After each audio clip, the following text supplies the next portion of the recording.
ഇടി ആ രണ്ടാമത്തെ ക്വസ്റ്റ്യൻ്റെ ആൻസർ ഒന്ന് പറഞ്ഞുതരൂ പ്ലീസ്. ഒന്ന് പറഞ്ഞേടി. രണ്ടാമത്തെ അത് ബ്രാക്കറ്റിൽ നിന്ന് 4 ആണ്. 4. Okay. Thank you D. Thank you so much. Thank you. Okay D, welcome. Thank you. എടി ഫിദ, ഇതെൻ്റെ പുതിയ ജാക്കറ്റ് നല്ല ഭംഗിയുണ്ടല്ലോ. ഞാൻ കുറച്ച് നേരം ഇടട്ടെ? കയറി കുറച്ച് നേരം ഇടാൻ. നിനക്ക് വേണോ കുറച്ച് നേരം ഇടാൻ? വേണോ? അതിനെന്താ ഇട്ടോ, കുഴപ്പമൊന്നുമില്ല. കുറച്ച് നേരം ഇട്ടിച്ചിരിപ്പോൾ എന്താ, പോകുമ്പോൾ തന്നാൽ മതി. ഇട്ടോട്ടാ. അത് എനിക്ക് കുറച്ച് കഴിഞ്ഞ് തന്നാൽ മതി കേട്ടോ. എന്നാ താങ്ക് യു ഡി. ഞാൻ കുറച്ച് കഴിഞ്ഞാൽ തരണ്ട് കേട്ടോ. എങ്ങനെ ഉണ്ടാണോ ഇട്ടിട്ട്.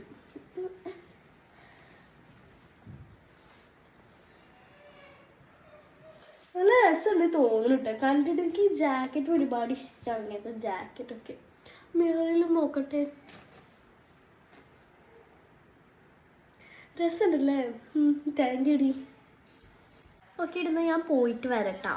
എന്നുവെച്ചാൽ കുറച്ച് നേരം ഇവിടെ ഇരുന്നു, സീറ്റ് പോകണ്ടല്ലോ വിചാരിച്ചിട്ടാണ്. ഞാൻ പോയിട്ട് വരട്ടാ. ബൈ.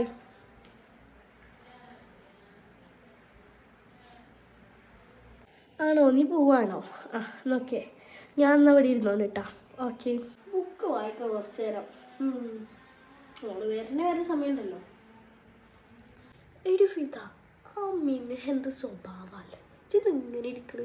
എന്ത് വൃത്തിയുടെ സ്വഭാവമുണ്ടോ അവളുടെ? വലിയ ആളെന്നുള്ള വിചാരം.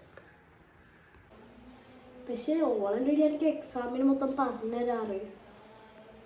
അതൊക്കെ ശരിയാണ്, ഓളെ പറഞ്ഞുതരാറ്. അതൊക്കെ എൻ്റെ ഒരു അടവല്ലേ. എന്നാലല്ലേ പരീക്ഷയ്ക്കൊല്ലം മാർക്ക് ഇടല്ല. നമ്മളെ പഠിച്ച് മാർക്ക് കിട്ടുമ്പോൾ നിൽക്കുമൊന്നുമില്ല. ഇപ്പം മനസ്സിലായി നിങ്ങളൊക്കെ സ്വഭാവം എന്താണ്.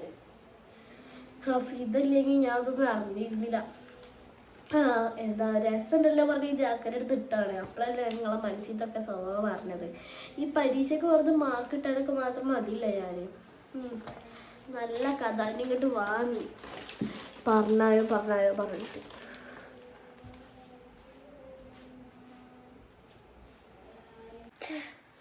ആളാരും അത് മനസ്സിലാക്കാതെ ഓരോന്നോട്ട് പറഞ്ഞ് വേണ്ടിയെന്ന് എൻ്റെ റബ്ബേ.